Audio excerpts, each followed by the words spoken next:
What are the most common requirements to obtain temporary or permanent residency in Paraguay, Jose? How long does the process of obtaining a Paraguayan ID card take?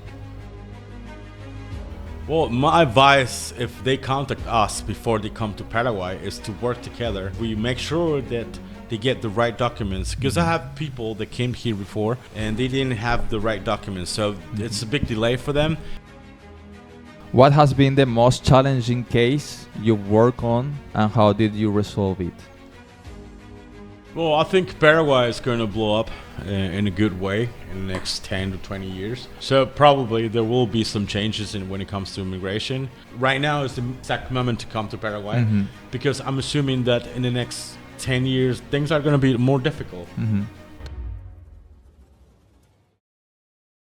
Welcome everyone to another episode here in our podcast. Paraguay has become a destination for those who seek a place where taxation is predictable, life moves at a calmer rhythm, and opportunities are still accessible to those with vision. Today we're with Jose Andino. How are you, Jose? Good, thank you. Thank you for having me here. Jose is the head of English-speaking market here in Prestige Legal and Immigration Department. He's a specialist in serving international clients from Europe, North America, and beyond, providing clear guidance in English on residency, tax, and investment strategies. Okay, here we have a few questions, Jose. For example, what are the main challenges foreigners face when trying to regularize their status in Paraguay? I think the challenges to trying to overpose is mostly all the time just to get the right documents in order to get to submit the documents to immigration. It's very important to understand that it's sometimes it's complicated to get the apostles or the birth certificate from some people from some countries, like for example Asia or the Middle East. Never had problems with people from America or Europe, or most part of Europe, but there are countries in Europe as well, like Romania or Poland, and some countries that are very difficult to get the documentation in order to get the residency here in Paraguay. But yes, it's sometimes a bit complicated from countries that I mentioned before. Some countries you can obtain from distance from internet and from and other countries don't, right? I mean, the best way to work with the clients is to before they come to Paraguay, they contact us, and we make sure that they get all the right documents before they arrive to Paraguay. So it's very important to understand again that we need to get the right documents before they come here, because otherwise it's going to be a big delay for them. Yes. What are the most common requirements to obtain temporary or permanent residency in Paraguay, Jose? The requirements to get the residency here in Paraguay are very simple: birth certificate with apostle, police clearance with apostle, and if they're married, they need a divorce certificate or marriage certificate, and that's it. If you're underage, under 14 years old, you don't need the police clearance, and that's it. Very good. And country to country, there are more or less requisites or not? No. Everybody has the same requirements, but sometimes it's just more difficult to get. For example, a person from Pakistan, and if he lives somewhere, it's very complicated for him to get his birth certificate. Or maybe I know people from Cuba. Their government is not working that well, so they have always problems getting their documents. But they have other options here to get residency because of their how everybody knows how Cuba is it's today. So but there are countries that are more difficult than others. That's for sure. Of course. What are the difference between temporary and permanent residency in terms of benefit and obligations? The differences between those two residencies are the temporary lasts 2 years, and you get access to Cédula, which is the national ID here in Paraguay. And with Cédula, you can access to bank accounts, you can get driver's license, you can go to hospitals, you can you can do pretty much everything like normal Paraguayan people, like we do, right? And the permanent residency, it gives you, it's called permanent, and it lasts 10 years instead of 2, like the temporary. And you also, after 3 years, you can apply for citizenship. That's the difference between them. Basically, the time, right? Yeah, it's just the time frame. Yes. On average, how long does the process of obtaining a Paraguayan ID card take? Well, after you submit all your documents at migration, you have to wait 3 months to get your residency card. And with your residency card and some other documents, you go to Identificaciones here in Asunción, and you apply for cédula. And you get your cédula in between 20 to 30 days. But now, I think they're making some changes there, and things are gonna get done faster now. Probably next year. That's what I've been reading on the news. Very good, very good. What advice would you give someone who's considering moving to Paraguay but doesn't know where to begin with the paperwork? Well, my advice, if they contact us before they come to Paraguay, is to work together, before they come here.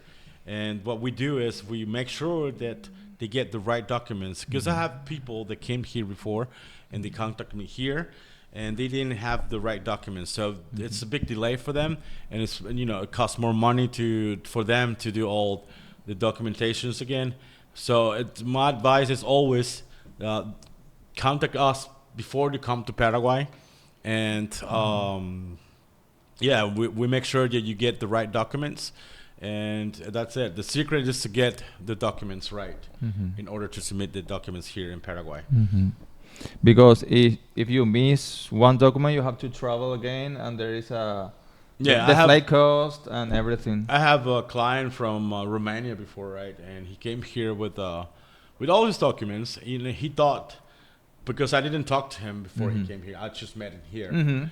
And so I've reviewed all his documents here, and to me, it seems like everything was right. It was good, right? Then we submit the documents at Migraciones, and there was this problem with the stamp, and it wasn't translated into English because it was in Romanian, right? But it has a Spanish translation with notarized, with signatures and stamps and everything, but it didn't work here. So what I'm saying is, like, it's always good if we know what documents you get in from the beginning, because sometimes here you get the surprise that it's not the right document, and so you have to do it again. So instead of getting his residency in 3 months, we get it in 6 months. So that's the problem, and it costs more money because you have to send back his documents and wait for it, and people get nervous. And I know this family wanted to go back because he thought it wasn't going to get the residency, but at the end he got it. But it took him 3 more months to get it instead of 3 months. Yeah, of course. So that's a big problem sometimes. People don't like to wait. Yes, of course. How do Paraguay's immigration laws compare to those of other countries in the region? I think Paraguay legislation, it's way easier than most countries here in South America, because it gives people easy access to the residency when it comes to immigration, right? And Paraguay, it's very simple. It doesn't ask questions like other countries, doesn't make you spend more money than like other countries in the region. It's way simple. It's faster, and you don't even have to speak Spanish to get it, and you don't have to stay here those 2 years in order to get your residency. You can just apply for residency, and once you get your residency, go back to wherever you come from. Very good. Even I heard that Paraguay is better to have residency here than other countries like Dubai, for example. I heard that from clients. Yeah, Paraguay is way easier because of the taxes isn't that high like other countries, and I think that's the most reason that people come to Paraguay right now is because of taxes. What recent changes have there been in Paraguayan legislation that affect residency or immigration processes? Well, in the past, I've been doing this 4 years now, and nothing really changed that much. I think what's going to change, In the beginning, I think is a 5K deposit. Yeah, that's true. But when I started doing this, it was already taken off Okay. the table. But it's not necessary to do that. Even the medical certificate, you don't need it anymore too. And sometimes they don't even ask you for a marriage certificate, because I have clients before that they forgot that and we applied to without it and they get it anyways. But it depends of each client is different, and each agent that it's there at the moment you submit your documents is different too. So everybody has different opinions, and sometimes they ask for it and sometimes they don't. Some documents. Yes. What has been the most challenging case you work on, and how did you resolve it? It gets difficult when a client has criminal records back home. Okay. So when that happens, so what we have to do is, we have a legal section here at Prestige. So we give them all the information about the case that they have in their countries. So they make a letter explaining what happened. And if it's not that hard of a charge, they will get the residency. But if it's something strong, like, I don't know, murder, or I don't know, something stronger than something bigger, driving and a drunken driving or something like that, it's very impossible to get it. But you can get the residency with criminal records, but it has to be old and it has been dropped and all that. And our legal team has to review all that, make the letter and explain that what happened. And you won't be able to submit your documents right away, because you have to send the letter explaining what happened in your country to the legal section of the immigration. They have to review that and investigate a little bit in your country. And after like 2 or 3 months, they'll give you an answer, and they'll tell you if you're going to be able to get the residency or not. Very interesting. Is there a particular profile of foreigners who most frequently seeks residency in Paraguay? Like, for example, investor, workers. Well, I'll put it this way. Americans are first always in like English-speaking countries, percent, right? Then we have Europeans. Now we have a lot of Australians coming to Paraguay as well. Canadians. But the people that are asking to get residency with the SOS program from the Foreign Affairs Ministry are people from Asia.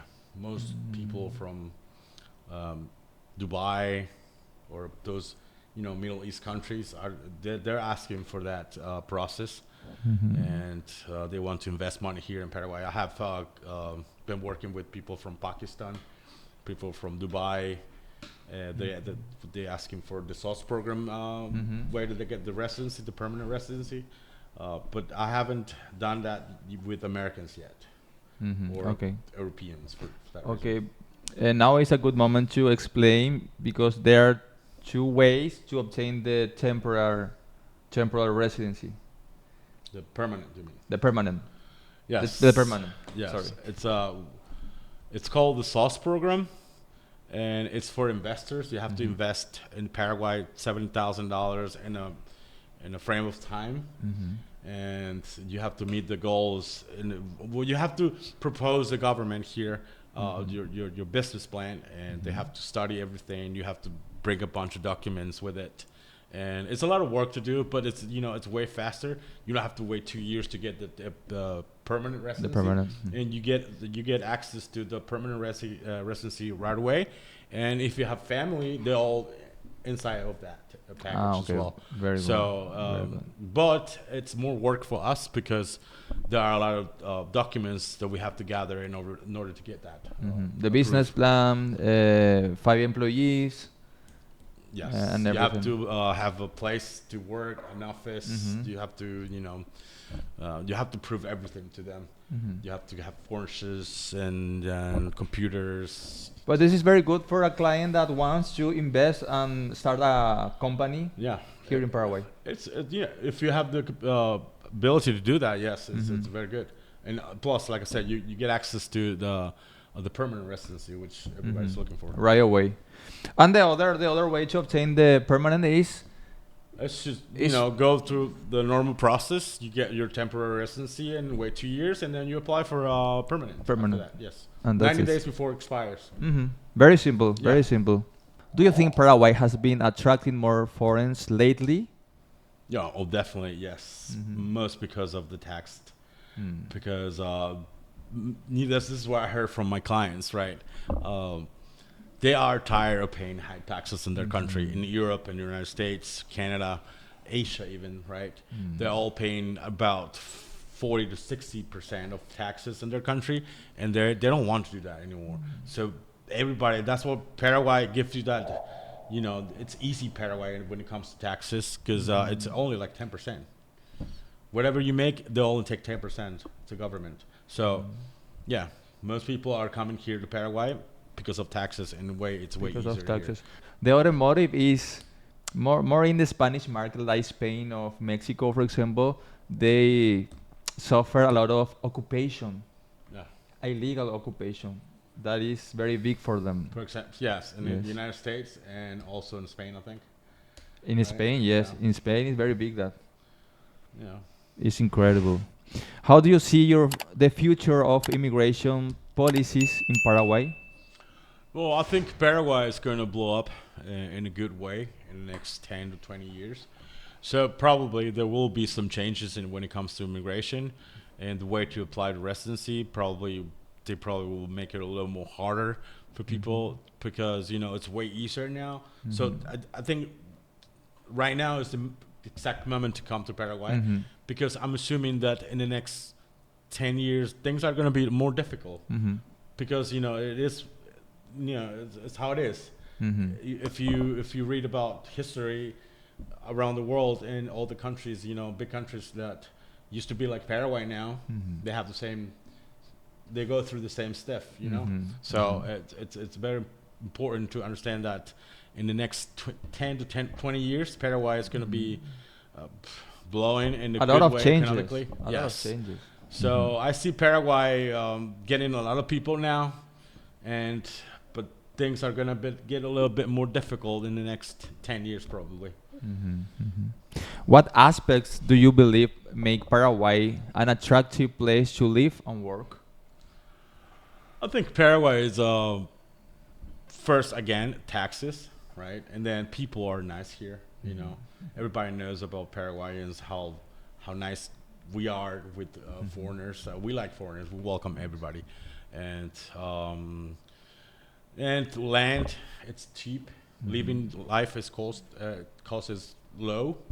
Taxes again, and you get good food. You get good places, nature. You got everything here. I think Paraguay is a great country to be right now. A lot of green, a lot All of green. plants and everything. Is there something you wish people understood better about the legal process related to immigration? I think it's very important. I always mention this all the time.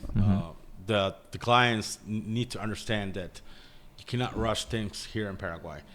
And before you come to Paraguay, you have to make sure you have all the right documents. And Paraguayans are very, slow. We don't like being pushed. And if you're trying to rush things here, you're not going to get anything. And so be patient. Just adopt to the Paraguayan way to do things here, and you get everything you want. But just be patient. Yeah. In everything, right? In everything. In everything. Very good. Okay. Thank you very much, Jose, and see you in the next podcast. All right. Thank you.